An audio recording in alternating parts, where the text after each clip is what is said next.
Hello, friends and neighbors. Welcome to the Sunny Side of Life Bible in a Year experience. Join me each day as I read the Bible from start to finish. I'm reading from the Life Application Study Bible, New Living Translation, published by Tyndale House Publishers.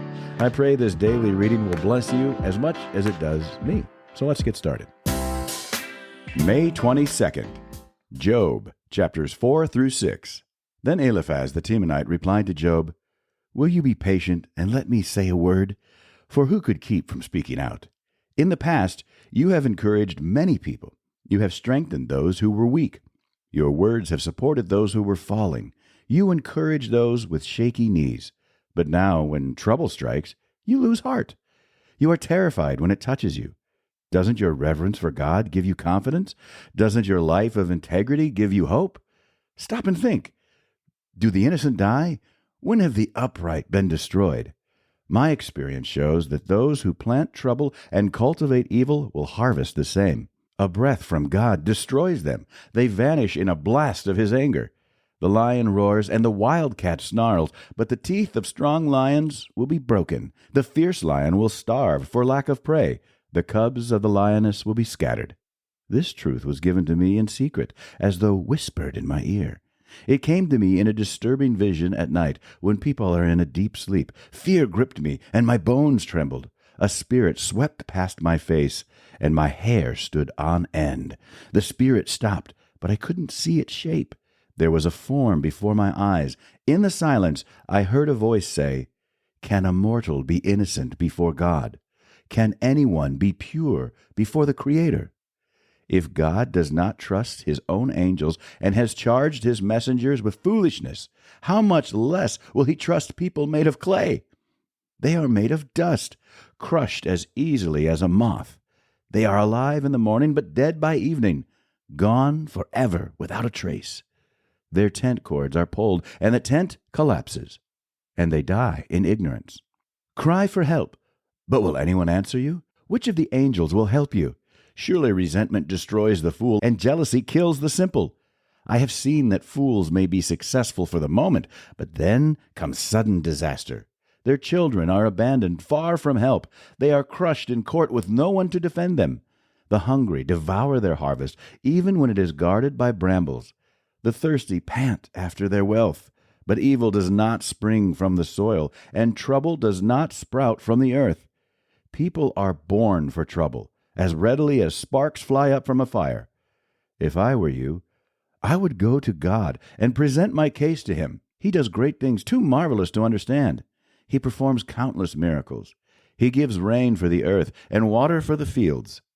He gives prosperity to the poor and protects those who suffer. He frustrates the plans of schemers, so the work of their hands will not succeed. He traps the wise in their own cleverness, so their cunning schemes are thwarted. They find it is dark in the daytime, and they grope at noon as if it were night. He rescues the poor from the cutting words of the strong, and rescues them from the clutches of the powerful. And so at last the poor have hope, and the snapping jaws of the wicked are shut. But consider the joy of those corrected by God. Do not despise the discipline of the Almighty when you sin. For though he wounds, he also bandages. He strikes, but his hands also heal. From 6 disasters he will rescue you. Even in the 7th, he will keep you from evil. He will save you from death in time of famine, from the power of the sword in time of war. You will be safe from slander, and have no fear when destruction comes. You will laugh at destruction and famine. Wild animals will not terrify you. You will be at peace with the stones of the field, and its wild animals will be at peace with you. You will know that your home is safe. When you survey your possessions, nothing will be missing. You will have many children. Your descendants will be as plentiful as grass. You will go to the grave at a ripe old age, like a sheaf of grain harvested at the proper time. We have studied life and found all this to be true. Listen to my counsel and apply it to yourself." Then Job spoke again. "If my misery could be weighed and my troubles be put on the scales, they would outweigh all the sands of the sea. That is why I spoke impulsively. For the Almighty has struck me down with his arrows. Their poison infects my spirit. God's terrors are lined up against me. Don't I have a right to complain? Don't wild donkeys bray when they find no grass, and oxen bellow when they have no food? Don't people complain about unsalted food? Does anyone want the tasteless white of an egg? My appetite disappears when I look at it. I gag at the thought of eating it. Oh, that I might have my request, that God would grant my desire. I wish he would crush me. I wish he would reach out his hand and kill me. At least I could take comfort in this. Despite the pain, I have not denied the words of the Holy One. But I don't have the strength to endure. I have nothing to live for. Do I have the strength of a stone? Is my body made of bronze? No, I am utterly helpless, without any chance of success. One should be kind to a fainting friend, but you accuse me without any fear of the Almighty. My brothers, you have proved as unreliable as a seasonal brook that overflows its banks in the spring, when it is swollen with ice and melting snow. But when the hot weather arrives, the water disappears. The brook vanishes in the heat. The caravans turn aside to be refreshed, but there is nothing to drink, so they die. The caravans from Tema search for this water. The travelers from Sheba hope to find it. They count on it, but are disappointed. When they arrive, their hopes are dashed. You too have given no help. You have seen my calamity, and you are afraid. But why? Have I ever asked you for a gift? Have I begged for anything of yours for myself? Have I asked you to rescue me from my enemies, or to save me from ruthless people?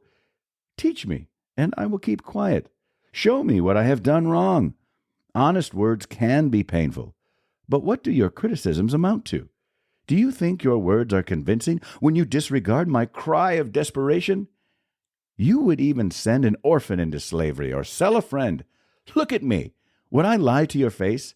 Stop assuming my guilt, for I have done no wrong. Do you think I am lying? Don't I know the difference between right and wrong? That's it for today, friends. Feel free to read ahead on your own. Before I go, let's share the Lord's Prayer together. Our Father who art in heaven, hallowed be thy name. Thy kingdom come, thy will be done, on earth as it is in heaven. Give us this day our daily bread, and forgive us our trespasses, as we forgive those who trespass against us. Lead us not into temptation, but deliver us from evil. For thine is the kingdom, and the power, and the glory forever.